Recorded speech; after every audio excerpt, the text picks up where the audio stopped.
¿Qué tal? ¿Cómo están? Un agrado saludarles. Bienvenido a este 2024. La Carta sobre la Mesa ya está en su séptima temporada, 7 años acompañándoles en lo que es la entrega de un periodismo independiente, un análisis de lo que pasa a nivel mundial, regional, lo que pasa en nuestro país, acompañándoles semana a semana, no día a día, semana a semana, desde hace 7 años. Eh, para nosotros hoy día es realmente el inicio de nuestras transmisiones ya inaugurales para este 2024, que nos tiene de muchas sorpresas en lo nacional. No cabe duda, el próximo 11 de marzo se cumple un nuevo aniversario del gobierno del presidente Boric, un febrero marcado por los incendios, el fallecimiento trágico del expresidente Piñera, eh, con una guerra de Ucrania que no termina, con una contraofensiva de Israel que ya ha llevado críticas a cómo lo ha hecho, dónde está Gaza, hasta Hamas, está el pueblo palestino de por medio.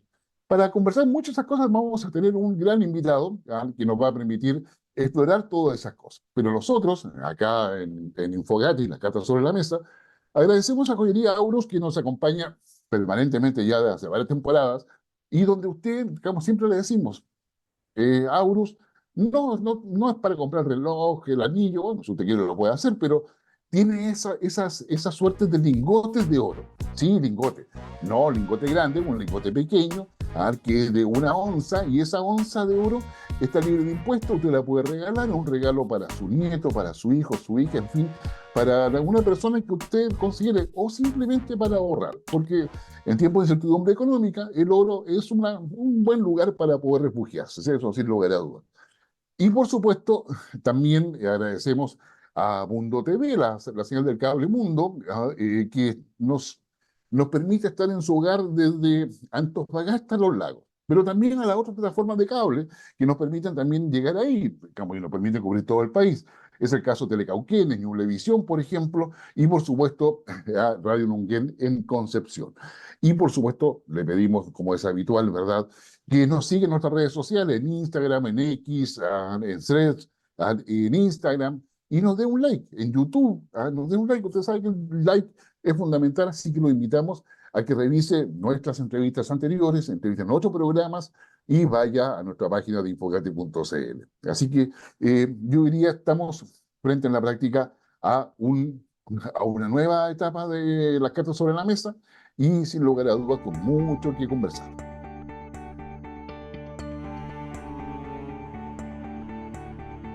Bueno, como es habitual, comenzando el año, es necesario empezar a mirar hacia alrededor, mirar qué es lo que está sucediendo.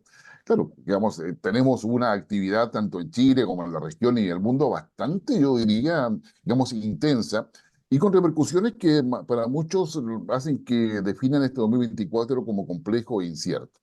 Y en términos estratégicos, probablemente así sea. Sin embargo, eso no evita el imperativo de tratar de anticipar, de identificar las oportunidades para ver qué es lo que sucede, pero también a cada uno de nosotros nos impone también una responsabilidad de estar al día con lo que está sucediendo y cómo vamos a enfrentar este nuevo escenario, o con qué anteojos lo vamos a ver, con qué prisma vamos a empezar a interpretar todo eso. Bueno, para conversar en parte de todas esas cosas, pero también de los escenarios estratégico a nivel global y también regional, pero también qué herramientas podemos tener para poder enfrentarlos. Tenemos aún, yo diría, segunda vez que lo entrevistamos, la primera vez cuando recién había asumido como director de la Academia Nacional de Estudios Políticos Estratégicos, más conocida como ANEPE, el almirante Ronald McIntyre Astorga. Ronald, un agrado saludarte. ¿Cómo ¿Cómo estamos ha bien? estado? Bien, Muy ¿cómo ha bien, muchas estado? gracias. Gracias por la invitación. No, digamos, y feliz que haya aceptado. Además que la Academia Nacional de Estudios Políticos Estratégicos yo creo que cada vez se transforma en un eje fundamental. Yo debo contarles que en varios países, particularmente en los desarrollados, hay academias similares. Chile tiene ya bastantes décadas con esta academia, antes se llamaba de otra manera, hoy día se llama ANEPE, pero es una suerte de universidad, ¿no es cierto? Una universidad que está Es un vinculada a las Fuerzas instituto Armadas. de educación superior, exactamente. Exactamente, entonces, por lo tanto, ustedes dan grado académico. Exactamente. Damos grado No, académico. Bueno, la ANEPE inició sus funciones en el año 47. ya. Primero como Academia de la Defensa, después se transformó en la Academia Superior de Seguridad Nacional y el 82 cambió el nombre que actualmente tiene. O sea, llevamos 75 años ya en el negocio, se podría decir. Así que ya harto tiempo. Exactamente. No, pero tu tiempo. ¿Y ustedes mantienen relaciones con otras academias similares en el mundo? Bueno, ¿Qué es lo nosotros que tenemos hacen? tenemos varios convenios, mantenemos relaciones con otras academias similares, somos miembros del ACLIA, que es una asociación de colegios de defensa de Iberoamérica, que es bastante activo, donde se hacen reuniones anuales, se realizan trabajos de investigación, se publican libros, donde la academia ha tenido participación bastante importante. Así que sí estamos conectados con el mundo en forma bastante estrecha. No, yo me imagino. ¿Y qué tal ha sido este año de dirigir la NEPE? Porque finalmente la NEPE, para que usted sepa, que nos está escuchando y viendo, está dentro de la estructura del Ministerio de Defensa, ¿verdad? Exactamente. Digamos, es ahí y se relaciona desde ahí con otros ministerios también. Exactamente. Nosotros dependemos de la ministra de Defensa a través de la Subsecretaría de Defensa.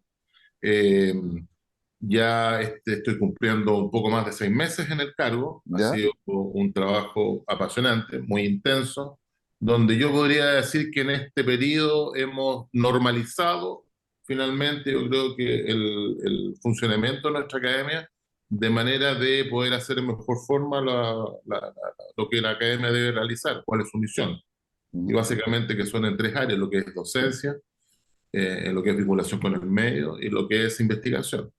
Por lo ujú, tanto, yo creo que podríamos decir que estamos ya en una etapa de completa normalidad. Ya tenemos nuestra estructura directiva funcionando en forma completa, la dotación funcionando en forma completa, la oferta académica del año 2024 ya está lanzada, estamos en los procesos ya de selección de alumnos. Es decir, yo creo que ya estamos entrando a un ritmo ya de absoluta normalidad, lo cual es muy bueno para nuestro instituto. sí. Bueno, y desde la NEPE, bueno, yo sé que hay un centro de estudio estratégico también en la NEPE, hacen varias investigaciones, varias cosas. Cómo se ve el mundo desde la NEPE? ¿Cuáles son los principales hitos que uno podría destacar? Porque tenemos, digamos, qué sé yo, una guerra que acaba de cumplir 2 años con la Correcto, invasión de Rusia sobre Ucrania. correcto. Tenemos, qué sé yo, todo lo que es la contraofensiva israelí, digamos, sobre Gaza y particularmente contra un grupo terrorista como es Hamas. Mm. Tenemos lo que pasa, qué sé yo, en el Mar China, Rojo, claro, China, en fin. ¿Cómo se ¿no? ven, cuáles son los ejes estratégicos del mundo para poder entenderlo? Yo creo que cada día se está colocando más complejo nuestro mundo.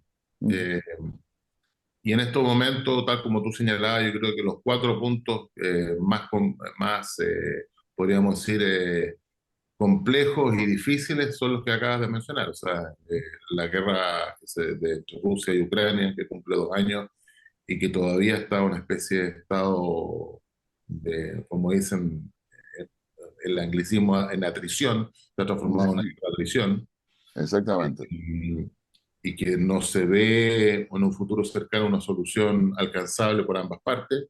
Yo creo que eso va a continuar.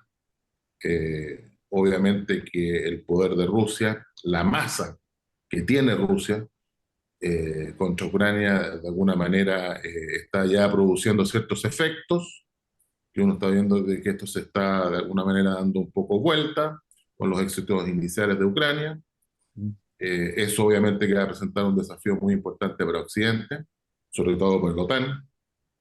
Eh, Hay países que están más preocupados que otros dentro de la OTAN, en particular Polonia, en segundo lugar Alemania. Por lo tanto, yo creo que esa situación hay que ponerle una especie de sismógrafo especial para ver cómo se está comportando. Yo creo que eso es difícil que esto siga dilatándose en forma tan permanente, ¿cierto? Sí, Eh, o sea, pero por el otro lado, uno no ve que exista efectivamente una voluntad de las partes de llegar a algún tipo de acuerdo. Son posiciones absolutamente irreconciliables. claro. Y ahí llama la atención, yo diría dos cosas. Uno, la advertencia de Putin respecto a la eventualidad de una guerra nuclear. Y por otra parte, lo que dijo Macron, que posteriormente Europa no lo ha acompañado en términos de que mandar tropas, soldados a Ucrania. Y como hay muchos que piensan de que estamos en un punto en el cual el escalamiento puede ser muy fácil, el Es escalamiento que del puede ser muy conflicto. fácil. Exactamente. Ese yo creo que es el gran problema. O sea, estamos caminando en la cornisa, estamos ahí en el umbral, y en el umbral no solamente transformarse en un conflicto ya de características mundiales, sino que también el peligro de traspasar el umbral nuclear. Y Exactamente. la política rusa nuclear, de uso de armamento nuclear, está claramente, ¿cómo se llama?, publicitada. Es decir, si Exactamente. hay algún peligro de que el Estado ruso como Estado esté en peligro, ellos sienten que tienen la especie de autorización de ellos para poder emplear el armamento nuclear. Entonces, es peligroso, es Sí, peligroso. sí. A lo que se refiere el director es que Rusia desclasificó y dio a conocer un documento de cuál sería el protocolo de uso de armamento táctico nuclear, que si bien es cierto, tiene 10 años de antigüedad. Ah, Digamos, dice, claro, si me atacan dos aeródromos, me preocupo y yo tengo que devolver. Si atacan tres cosas, y lo va enumerando, nuevamente exactamente. cosas de infraestructura, y dice, si alguna de estas cosas pasa, lo más probable es que yo mande un misil con cabezal nuclear a donde corresponde. Y ahí estamos hablando, pues quizá nosotros acá en Chile estamos quizás lejos de toda esa dinámica, ese debate, pero estamos hablando de un costo de vida que eventualmente empezaría casi en No, 50 millones para tremendo, arriba. tremendo. Y Claro, en el corazón de Europa. Sí, ese es así el es. gran problema. O sea, los efectos son catastróficos de lo que eso significa. Ya. ¿Y Catastróficos. digamos, y para nosotros, se ha discutido, se ha debatido, qué hacemos nosotros frente a eso? Estamos acá, vamos a mirar las noticias, vamos a ver qué pasa algo, qué pasa qué Vamos a pasa tener con los efectos. países. Vamos a tener efectos, sobre todo, de todas maneras. O sea, eso Ujú. obviamente que nosotros, afortunadamente, entre comillas, estamos bastante lejos del teatro, ¿no es cierto? Eh, pero sin duda va a tener efectos importantes en nosotros. Imagínate ya el tema de eventuales inmigraciones, Por ejemplo, por ejemplo, el tema económico, el tema de cómo vamos a poder resolver el tema alimenticio. ¿Cuánto tiempo los campos y las producciones de alimentos de Europa van a estar comprometidos, etcétera? O sea, los efectos que puede tener un conflicto de esas características son tremendamente importantes y nosotros obviamente que vamos a sufrir eso. Quizás no directamente porque estamos lejos, no, pero sí vamos a tener algún tipo de efecto, de todas maneras. sí. ¿Es tan real hablar solamente de Rusia y Estados Unidos? Porque finalmente uno mira un poco más al lado y tiene a India y tiene a China. Hoy día pareciera ser que Estados Unidos está con una idea de poder triunfar sobre Rusia, digamos, disminuir a Rusia, y Rusia dice, ¿sabe qué? Yo no estoy dispuesto a que usted me ponga el pie encima, por lo tanto, Claro. cualquier cosa que usted haga, yo la respondo.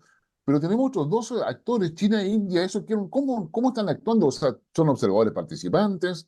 Están Yo mirando creo que son cómo. observadores participantes, pero yo creo que China eventualmente no creo que debiera interferir directamente. ¿Mm? Hay un proceso, China está siguiendo un proceso, que también de alguna forma ha sido eh, también declarado en forma pública. Se Ujú, sabe exactamente qué es lo que está buscando China y cuándo quiere, digamos, alcanzar ese nivel. Y básicamente transformarse en una superpotencia ante el centenario de la revolución, ¿no es cierto? ujú. Eso es más o menos lo que, a grosso modo, lo que quieren ellos. Y obviamente que buscando eso, eh, es difícil que quieran tener alguna participación directa, me refiero, en el conflicto, Ya, o puedan de alguna manera aprovecharse. Yo creo que todo lo contrario, van a seguir con su plan. Van a seguir con su plan que es metódico, que es constante, que es permanente. Tenemos un presidente que está consolidado en el poder, que tiene la capacidad de poder liderar este proceso y lo va a liderar yo creo que hasta el final. Eh, por lo tanto, yo creo que por el momento, China se va a mantener un poco quizás como un espectador que va a tratar de influir para resolver el problema más que actuar directamente sobre él o aprovecharse de él. sí. India está algo parecido, ¿no? India también, pero India siempre ha sido colocado ahí como un contrapeso para China, ¿no es Exacto. cierto? O sea, cuando hablamos, por ejemplo, de Estados Unidos, el concepto del Indo-Pacífico es un Ujú, concepto geoestratégico, o sea, efectivamente para decirle a China, oiga, ujú, no solamente lo que estamos acá en el Pacífico, sino que un poquito más allá, ujú. un poquito más al este, digamos, o al oeste, perdón. Ya, ¿Te fijas? Entonces, yo creo que de alguna forma India es un contrapeso, India tampoco, yo creo que tiene ninguna intención de alguna manera intervenir y también ellos están buscando posicionarse en su región y transformarse en una potencia regional por el momento. No creo que todavía tenga aspiraciones hegemónicas mundiales, no lo veo de esa forma. Sí, por lo menos lo que uno vislumbra es que tanto India como China, digamos, por una parte, son aliados funcionales con Rusia de alguna forma, pero no porque estén de acuerdo, sino porque desean un equilibrio multipolar que en el cual parece ser que Estados Unidos no lo quiere. Entonces, es ahí donde está la gran diferencia. No es que sea una alianza ideológica ni cosa No, no, parecida, no, no, sino, no. Esto del famoso los BRICS, que se hablaba claro. antiguamente, eso que como que no ha cuajado, ¿no es Ujú, cierto? Pero sí hay un interés de que efectivamente el mundo sea un poquito más repartido en lo que se refiere al poder, ujú, un tema más multilateral, más que monopolar como estamos ahora, o bipolar que se pueda convertir en un futuro. ujú. Ser considerado. Yo creo que eso también es un punto que es lo que ellos quieren, ser considerados en las grandes decisiones globales. ¿Mm? No, eso sin lugar a dudas. Digamos, yo me recuerdo cuando tú recién asumiste la dirección de la academia. Justamente se había producido el 7 de octubre con lo que era digamos, el ataque de Hamas sobre Israel. Y lo comentábamos en aquella oportunidad. Bueno, ya han pasado, qué sé yo, más de 6 meses prácticamente.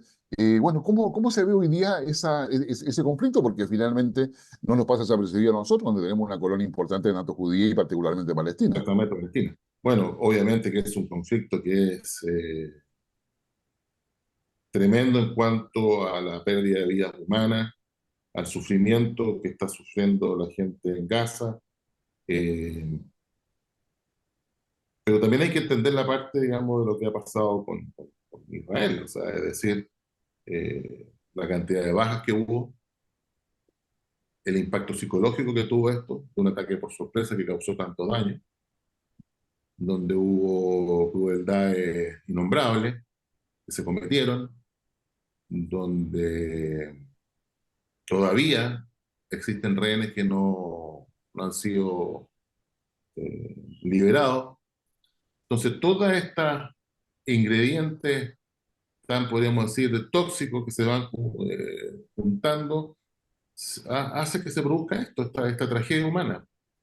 Eh, yo creo que Israel no va a parar de hacer lo que está haciendo eh,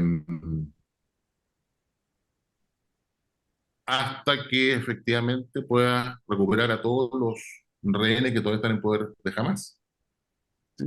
¿Sí? Ahí Yo creo que hay ciertos acuerdos a que se están llegando, conversiones se están realizando, hay negociaciones que ya están en curso.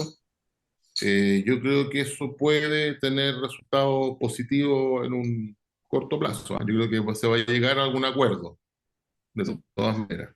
sí, así pareciera, bueno, Joe Biden, presidente de Estados Unidos, ha dicho que este fin de semana habría novedades.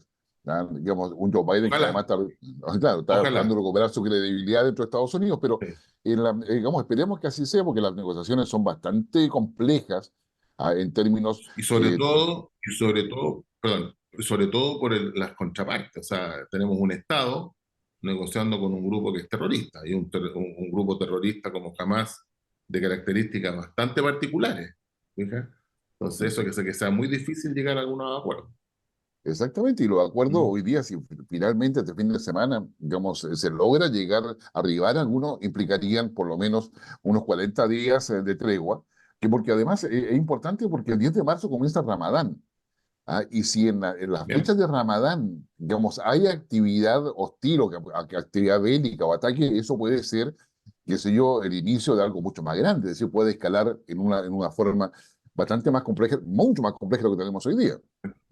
Y ahí también hay que ver lo que está tratando de hacer Egipto. Egipto también está tratando de contener este problema porque efectivamente ellos ven que esto es, entre comillas, un tsunami que se les puede venir Exacto. encima. Por lo tanto, para ellos les interesa mucho que esto sea resuelto lo antes posible. Sí, Pero va a pasar, yo creo, también por la voluntad de Hamas de efectivamente liberar a los rehenes que todavía están capturados. exactamente. Y además también, o sea, de forma simultánea, a todo eso significa también empoderar a la Autoridad Nacional Palestina. Ya le acaba de Claro, renunciar el primer ministro, pero Abbas, que es el presidente, el encargado de la Autoridad Nacional Palestina, no logra o sea, plantearse como realmente el representante del pueblo palestino. O sea, exactamente. Y sobre es todo legal, en Gaza. Entonces yo creo claro, que eso sería una de las soluciones más, eh, podríamos decir, las más apropiadas, es decir, lograr de que efectivamente Gaza queda nuevamente cubierto por lo que es la administración de la autoridad palestina. Sería Mm. fundamental. Acá también no hay que olvidar de que jamás votó a la autoridad palestina en Gaza, por la Así fuerza. es. Entonces, esto no es que es el pueblo palestino, no, o sea, hay ciertas cosas específicas medio escondidas que de repente la opinión pública tiene que entender también. Mm. Mm. No, y eso es fundamental. O sea, hoy día ambas guerras, que se dio tanto lo que pasa en Ucrania como lo que pasa ahora en Gaza, está rodeado de la desinformación. Es decir, cada una de las partes coloca muchos elementos y por eso el tipo de entrevistas son importantes porque permiten tener una aproximación diferente. ¿Ya? Exactamente. Y los medios de comunicación muchas veces, o sea, muchos de ellos desinforman. Entonces, es necesario ir buscando otras fuentes para poder saber realmente lo que ocurre. Y los temas no son tan simples como se presentan. No, no, no son para nada simples, no para nada simples.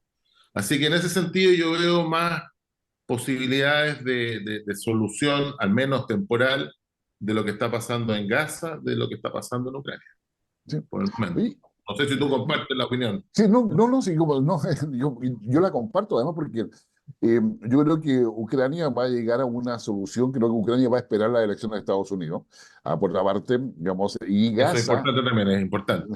claro, y Gaza yo creo que es necesario que se resuelva antes que haya elecciones, en Estados Unidos me Bien, refiero. bien. Entonces, y eso le conviene tanto a republicanos como a demócratas, es decir, porque eso Los dos. es un problema que si pasan las elecciones, la probabilidad de escalamiento aumenta considerablemente Exactamente. dentro del Medio Oriente. Entonces, yo creo que Exactamente. bueno, y eso es uno de los debates que hay dentro de Estados Unidos en la crítica que hay a Biden. O sea, es decir, Ujú.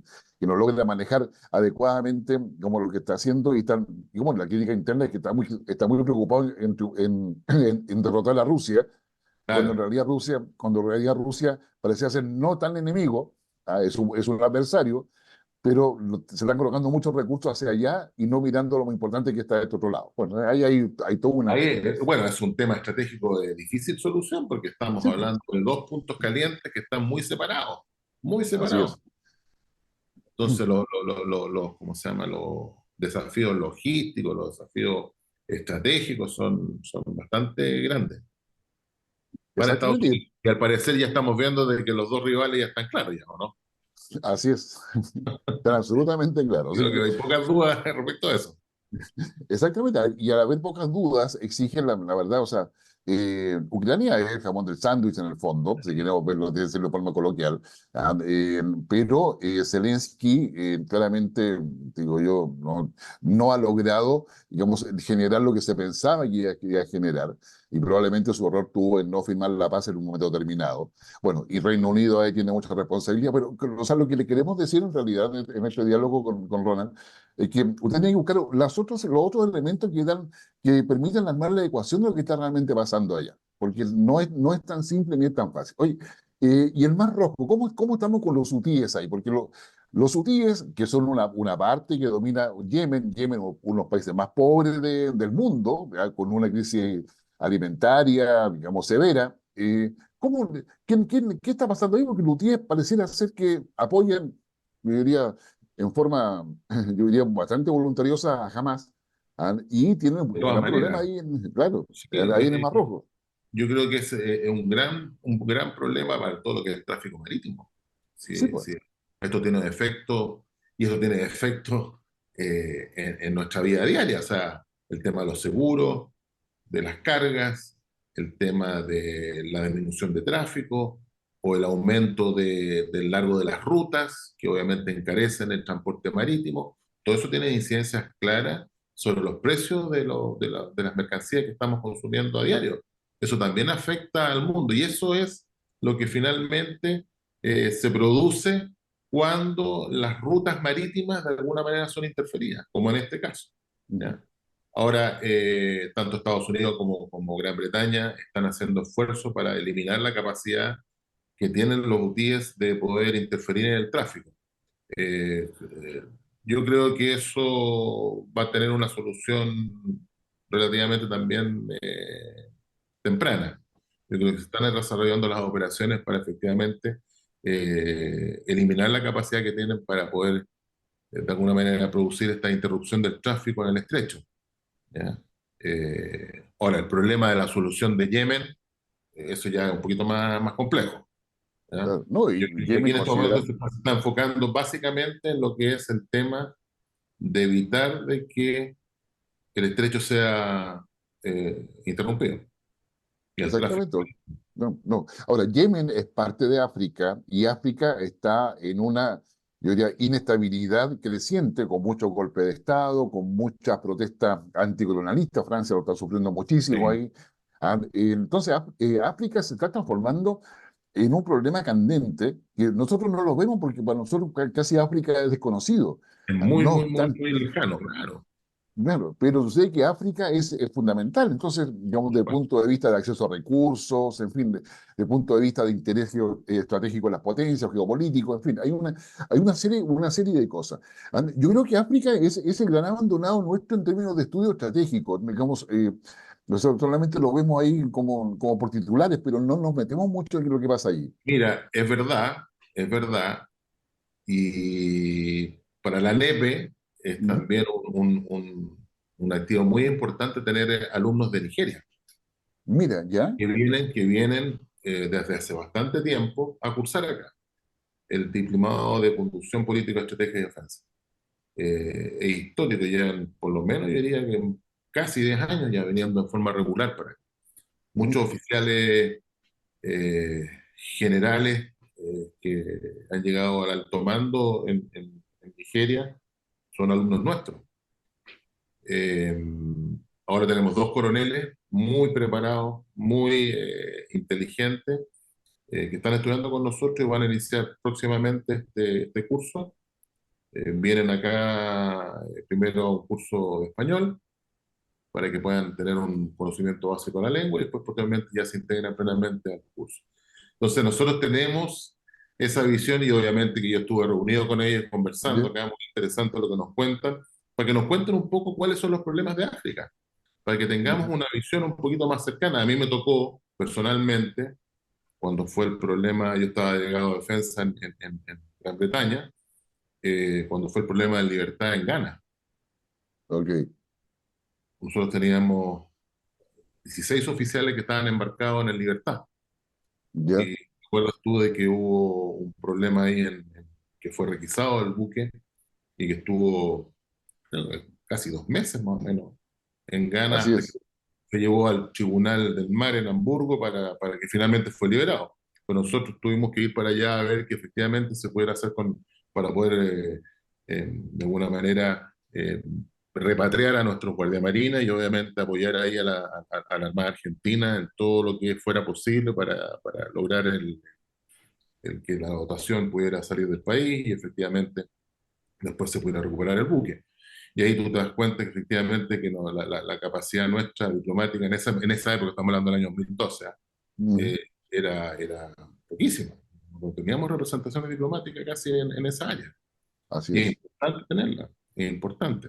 Entonces, esta oportunidad que tenemos con los alumnos nigerianos nos da esa capacidad de tener esa visión especial de qué es lo que está pasando.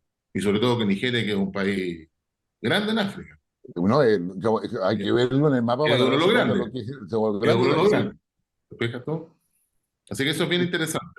No, es muy interesante. O sea, yo te digo, sí, a modo de comentario que tú señalas, yo siempre he pensado de que uno de los primeros mercados para los productos manufacturados de países como Chile es África.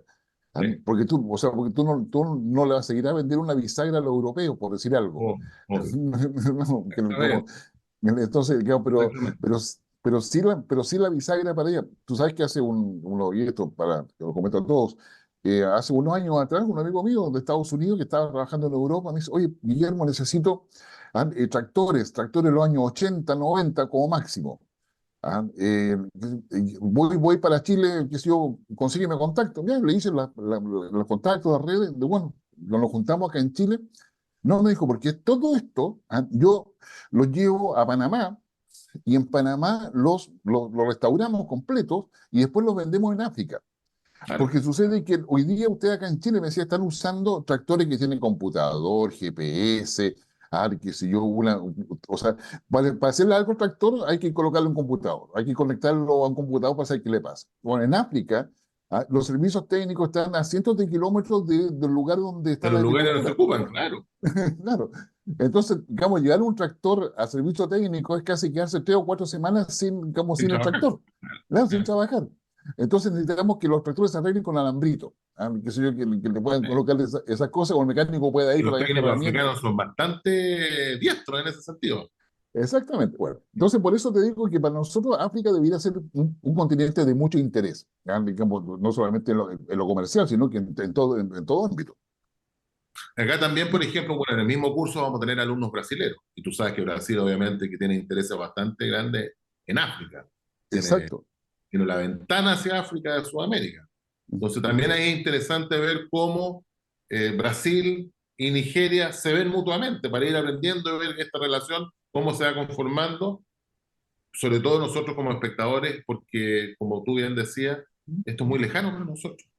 No, no, Ah, no, no es muy, ¿cómo se llama? No es, es un mundo completamente desconocido, diría yo. exactamente. Yo Y creo tiene que va a haber que oportunidades. sí, no es una oportunidad que debemos de aprovechar. Además que hay lazos históricos, incluso precolombinos, entre África y América Latina, pero eso sería materia de otro Ahí tema. tenemos para Claro, harto tiempo. entonces, claro, pero bueno, pero ya que no estamos, digamos, estamos ahí en África, tú mencionábamos, estábamos en el Mar Rojo, por ahí pasa el Ujú. 12% digamos, del comercio internacional, tú ya hablabas de lo que ahí sucede, ahí lo peor que no podría pasar es que se involucrara el estrecho de Hormuz, que está un poquito más allá, que Claro, con eso, exactamente.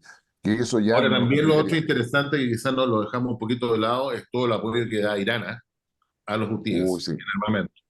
O sea, toda esa tecnología que uno ve, esa capacidad de superficie que existe, esas baterías costeras que están de alguna manera actuando sobre el tráfico marítimo, bueno, gran parte de eso es tecnología que viene de Irán, son exactamente, drones, etcétera. Entonces, eso también es importante. Irán, de alguna forma, se está transformando en un elemento desestabilizador que incluso está saliendo ya del Medio Oriente, se está expandiendo un poco. Y eso hay que tener cuidado también. o sea, Irán, digamos, para quienes lo están escuchando, Irán es un país que probablemente, después de Rusia, ha sido el país más sancionado por Occidente a raíz de su desarrollo de capacidades nucleares. O sea, que muy Ujú. particularmente su capacidad de nuclear industrial y de investigación en esa área, que le permite generar el uranio que se utiliza para armamento nuclear. O sea, no con uso pacífico, Exactamente. sino con uso bélico. Bueno, ha sido años, Exactamente. décadas de negociaciones y tanto Irán como Corea del Norte son los dos países con mayor experiencia para burlar todas las sanciones de Occidente.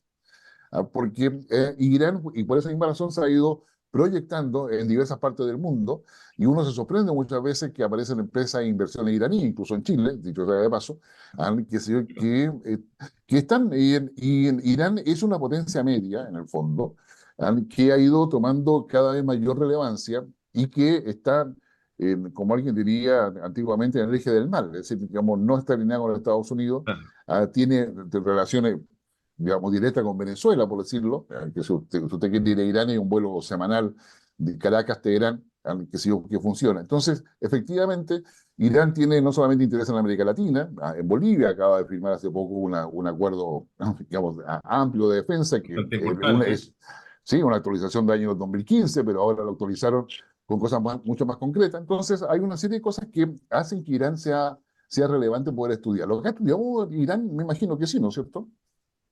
Perdón, si me puedes Bueno, repetir. acá estudiamos, ustedes hacen análisis sobre Irán, Por cómo supuesto, se analiza todo esto y obviamente se ve como un factor desestabilizador que hay que mantener un ojo permanente, Ujú. porque estas ramificaciones, como te contaba anteriormente, ya se están expandiendo, incluso acá en Sudamérica. Entonces, todas esas eventuales influencias que pueden existir, hay que mantenerse atento a cómo se desarrolla y cómo nos No puede. puedo- sí, y hablando de estos países que son, yo diría, como factores, son potencias medias, pero inciden bastante en los escenarios, en los grandes escenarios, digamos. Y no te puedo dejar de preguntar, porque tú has estado en Europa, has sido delegado de defensa, conoces tienes sensibilidad. ¿Qué te parece Turquía? Porque Turquía es un país, o sea, entretenido culturalmente, interesantísimo en términos de, como de todo lo que es su historia, pero hoy día juega un rol que yo creo que no es menor. Muy importante. A ver, yo creo que Turquía eh, desde que inició su proceso de secularización, ¿Mm? progresó en forma exponencial. El desarrollo económico, tecnológico que ha tenido Turquía en el último tiempo ha sido formidable. La industria turca ha avanzado en forma impresionante. Mm. La calidad de los productos turcos, la calidad de los productos de defensa turcos. Ahora, el peligro que se ve desde Europa, obviamente, que es un poco la, podríamos decir, dessecularización que ha sufrido en el último tiempo.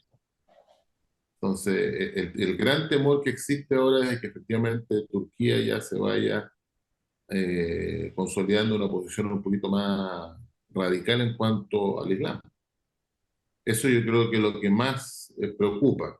Y eso yo creo que de alguna forma ha afectado a su relación en Europa Ah, y a recordemos, Turquía desde Europa hacia Turquía. ¿Te fijas? exactamente. Entonces, pero es un gigante que va avanzando a paso agigantado.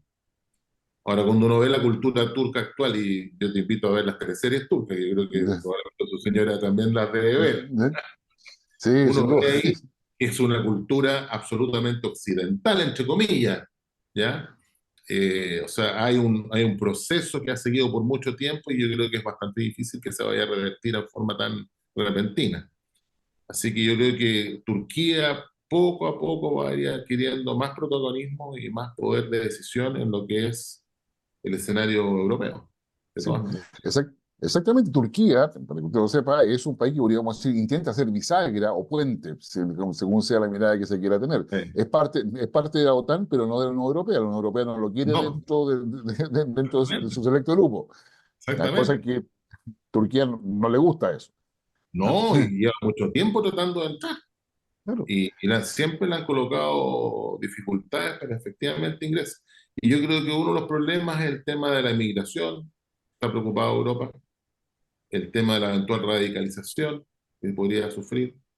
Eh, y eso obviamente que ha mantenido a Europa un poquito distante de lo que es Turquía y tratando de un poquito de contenerla, podríamos decir. exacto. Pero, Turquía, pero la modernización de Turquía es un proceso que sigue, ¿cómo se llama? Sigue produciéndose y, insisto, cada vez más va a tener mayor protagonismo en las decisiones en Europa, de todas maneras. de todas maneras, y también en Sí, Medio Oriente, o sea, yo diría, es parte de todo, de cuánta mesa de recuerda negociaciones que tiene la respecto a llave de los Siria. Dardanelos. Exactamente, ¿Sí?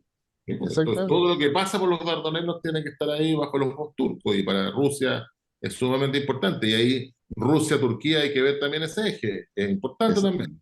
Exactamente. Así que yo lo invito a que usted me diga, cosa que no está escuchando tanto a Ronald como a mí, vaya a buscar lo que es Turquía, porque Turquía es importante. Y si usted quiere saber más, bueno, ahí está la NEPE para que pueda exactamente que Puede pueda venir a aprender cursar mucho acá más. algún curso.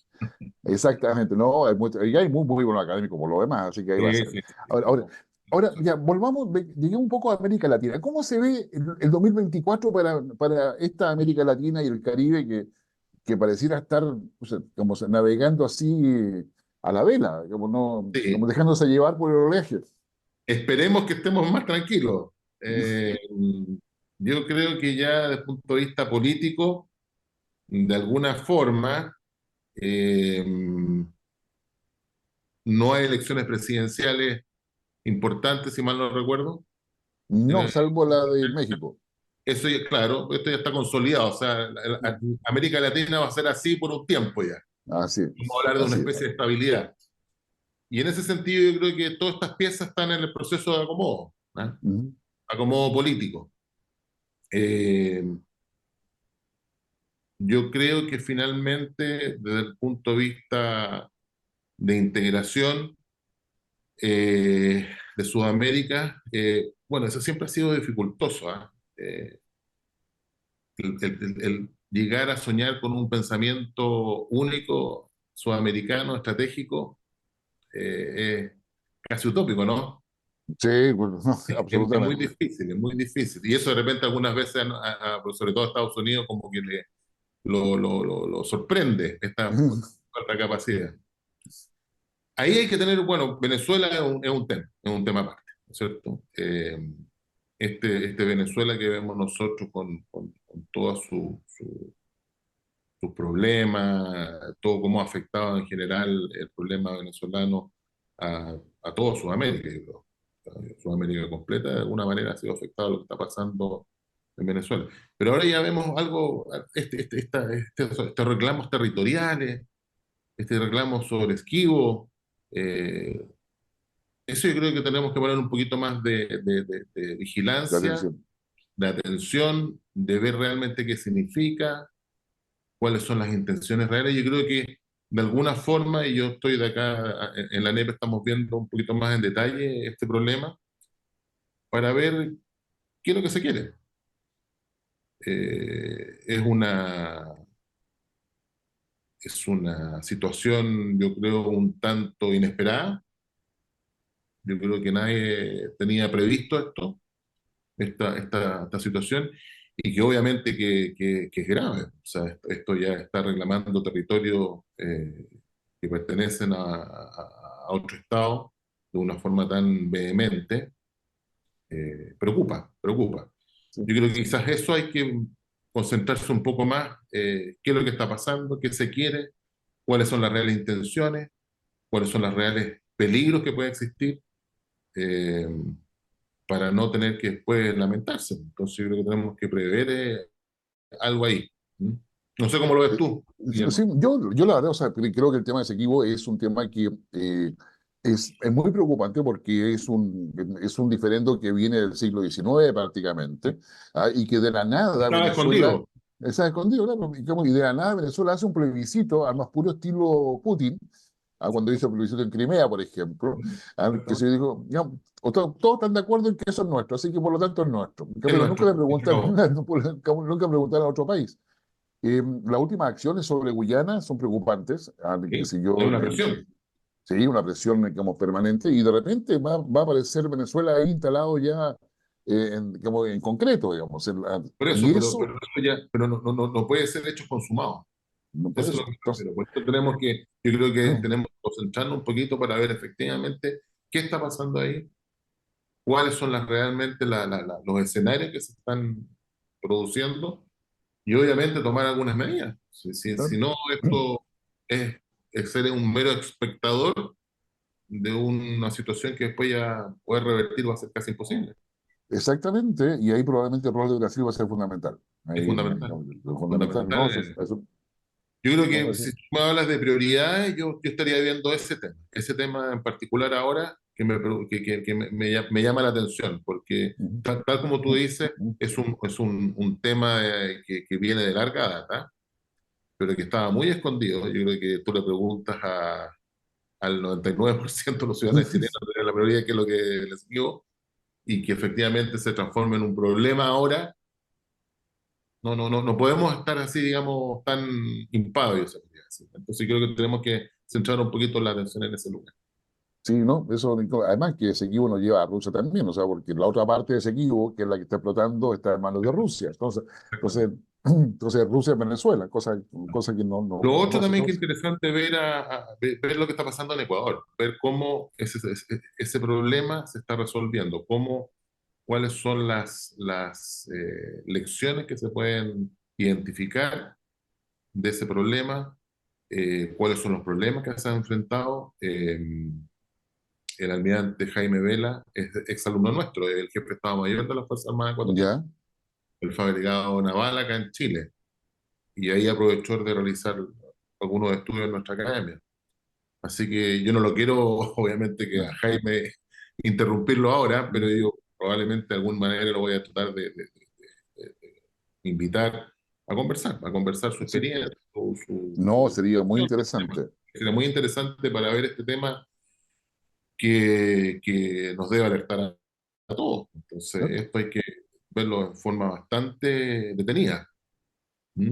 Sí. Ustedes están haciendo trabajo sobre crimen organizado, imagino, porque antiguamente Estamos, ¿ya? sí, sí, tenemos, por ejemplo, bueno, el concurso de investigación del año 2023, se trata de ese tema, es decir, las nuevas formas de amenazas a la seguridad de nuestro país a través del crimen organizado, cómo esto ha afectado a algunas zonas de nuestro país y obviamente cómo la defensa de alguna forma puede de alguna manera cooperar a las instituciones de orden público para poder contener y obviamente resolver el problema. O Ujú. sea, yo creo que y obviamente que las áreas de misión que tienen las Fuerzas Armadas consideran que tienen que de alguna manera apoyar en algunas de estas actividades. Y ahí podemos discutir de qué forma, de qué tipo, cómo, pero tiene que haber una integración, tiene que haber procedimientos, tienen que haber procesos de planificación que se entiendan en forma común, tienen que haber de alguna forma un entendimiento claro entre todas estas organizaciones para que esto funcione. ¿Te fijas? Es decir, los procesos de planificación que ocupamos nosotros en las Fuerzas Armadas, de alguna manera, son bastante conjuntos. Eso ha sido un gran avance en lo que es nuestra preparación, en nuestra manera de poder planificar. Y esto obviamente que tiene que ser entendido por todos. De Exacto. manera que se sepa exactamente cómo estas piezas van enclachando y cómo pueden operar en conjunto. De la manera que sea necesario y que la autoridad lo estime conveniente, de todas maneras. ¿Mm? Pero Sí. tenemos que de alguna manera ir trabajando eso. ¿Mm? Bien. ¿Ustedes son consultados por el Congreso para poder dar aportes sobre estos temas o el Sí, Ministerio del sí, Interior? O sea, ¿ustedes están dando aporte sí. permanentemente en Bueno, esto, nosotros somos, desde el punto de vista de lo que es la teoría y de la academia, ¿no? somos un órgano también asesor del Ministerio de Defensa. Ok. No está dentro de nuestra misión. Ujú. Nuestra misión es obviamente que asesorar al ministerio en todos estos temas. Obviamente, ¿qué es lo que dice la- las teorías actuales, más modernas, con respecto a estos problemas? Y estamos en constante investigación al respecto. Tenemos muchos de nuestros docentes que también están realizando tareas de asesoría a distintas organizaciones del Estado, que trabajan en conjunto. Estamos implementando, por ejemplo, nuestro observatorio eh, del APSIM, de nuestro laboratorio de simulación y perspectiva. Es decir, nosotros tenemos que tener una capacidad de poder mirar hacia adelante, una manera de poder enfrentar el futuro. Tú no puedes planificar cómo va a ser tu defensa, cómo la vas a conformar, cómo lo vas a preparar, cómo lo vas a construir, si no tienes una visión de cuál va a ser nuestro mundo o el que vamos a vivir en 40 años plazo. O sea, nuestra visión como ANEPE debe ser una visión a largo plazo. Y en ese sentido es lo que nosotros estamos tratando de apoyar. Y estamos implementando estos sistemas que son bastante complejos para poder tener esa capacidad y poder asesorar efectivamente al ministerio en estas áreas. ¿Ya? No, esa mirada a futuro es fundamental, de 10, 15, 20 o 30 años, para poder, o sea, ¿dónde queremos llegar para preguntarse qué decisiones debo tomar hoy día? O sea, y más que nada es cómo va a ser ese lugar donde yo voy a estar operando en 30, 40 años más. ¿Cuáles son los Exacto. problemas que vamos a tener que solucionar? Obviamente que acá esto es entre comillas, una apuesta. Ujú. Esto no es, ¿cómo se llama? Podríamos decir que es algo escrito en piedra, Ujú. pero sí tenemos que tener una visión, tenemos que tener ciertas probabilidades de ocurrencia de ciertos escenarios. Y tenemos porque finalmente estos riesgos, ¿cómo Exacto. vamos a correr los riesgos del futuro? Obviamente que no podemos tener cero riesgos, porque eso es impagable. Eh, No se puede pagar. exacto. No hay No, ningún país que imposible. lo pague. O sea, tenemos que correr riesgos, pero esos riesgos tienen que ser conocidos. Exacto. Tienen que ser conocidos y tienen que ser mitigados. Y eso es lo que estamos tratando de lograr. Ahora, ¿cómo viene la oferta de ustedes para este año? Porque yo te he escuchado que tenemos diplomados, tenemos magíster, por ahí algo mencionaste. ¿Qué Tenemos oferta? para nosotros, ¿cómo estamos ahora en nuestra oferta académica para el próximo año? Tenemos la licenciatura, en seguridad y defensa, Ya. que ya estamos, fue publicitada y estamos cerrando, yo creo que la admisión el próximo lunes. Ya. Tenemos posgrado de magíster en seguridad y defensa y relaciones internacionales. Se inicia un nuevo ciclo y estamos terminando el ciclo anterior con nuestros alumnos que estarían graduando a finales de este año. Eh, vamos a cerrarlo, yo creo que el proceso de esta semana. Tenemos diplomados continuos, tenemos el famoso DCPET, que es nuestro caballito de batalla, ya, que, que es el Diplomado en Conducción Política, Estrategia y la Defensa, que eso es un programa cerrado, donde acá invitamos a distintas, obviamente que están invitadas las instituciones de las Fuerzas Armadas a participar, pero también vienen de otros organismos del Estado. Entonces eso es bien interesante, juntar acá en nuestra academia mm, personas que vienen de distintas procedencias, tanto nacionales como extranjeros. bien, Vienen alumnos de Brasil, como te me comentaba anteriormente, alumnos de Nigeria. eh, y acá entonces se va conformando este grupo humano que va discutiendo lo que es el futuro de la defensa, no solamente en Chile, sino que regionalmente, ya, y con los nigerianos ya vamos abriendo un poquito la visión y la mirada de nuestros alumnos, lo cual es muy interesante. Entonces, lo que estamos tratando de lograr es de que este curso se consolide como un curso donde amemos redes, sí, pues, tanto hacemos internas. eso.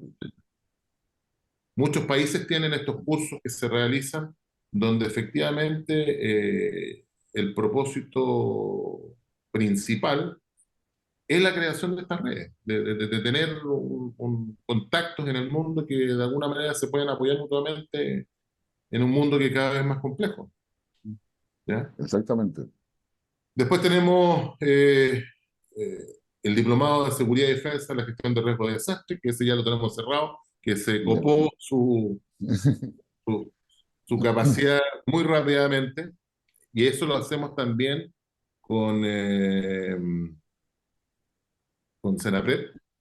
Ya, Ellos nos ayudan acá y nos visan, obviamente, y nos dan su visto bueno para estar viendo los temas de lo que es la gestión de riesgo de desastre ujú, y ver cómo la defensa participa. Esto, bueno, y esto ha sido una constante de los últimos 15 años, por lo menos. Entonces es ujú, importante ir creando estos grupos de gente ya con conocimiento. Tenemos también diplomados de ciberseguridad, de toma de decisiones complejas en ámbito público y privado, que esto lo vamos a hacer el segundo semestre. Y también lo otro que es importante, es que la academia, si bien es cierto, la academia es la academia político, la academia de estudios políticos y estratégicos, también tenemos que pensar de que tenemos que ser capaces de capacitar a funcionarios, sobre todo en la administración pública, en lo que es la defensa. Entonces estamos creando cursos más cortos, más específicos, que son introductorios a la seguridad y defensa, y lo vamos a hacer en primero y segundo semestre. Eh, Otro que se va a tratar sobre las tendencias y desafíos contemporáneos, lo que es la seguridad y defensa. También estamos viendo lo que es el tema de introducción a la ciberseguridad, de manera de ir creando una masa crítica perfecto. y de alguna manera vaya viendo estos temas, los vaya explorando en forma quizás básica en un principio, porque por lo menos levante las inquietudes para después ir profundizando y quizás yendo a la licenciatura, yendo al magíster, y Ujú, así vamos creando la comunidad de defensa. Para nosotros como ANEPE es fundamental aportar a la comunidad de defensa, crearla, hacerla más grande, hacerla más potente, más amplia, más diversa. Esto no es un tema solo de los militares, y por mucho tiempo yo creo que ha sido así. Entonces necesitamos que esta capacidad nacional, que es la capacidad de la comunidad esta de la defensa, cada día se expanda más. ¿Ya? Entonces también estamos organizando seminarios, estamos haciendo una serie de actividades de vinculación con el medio.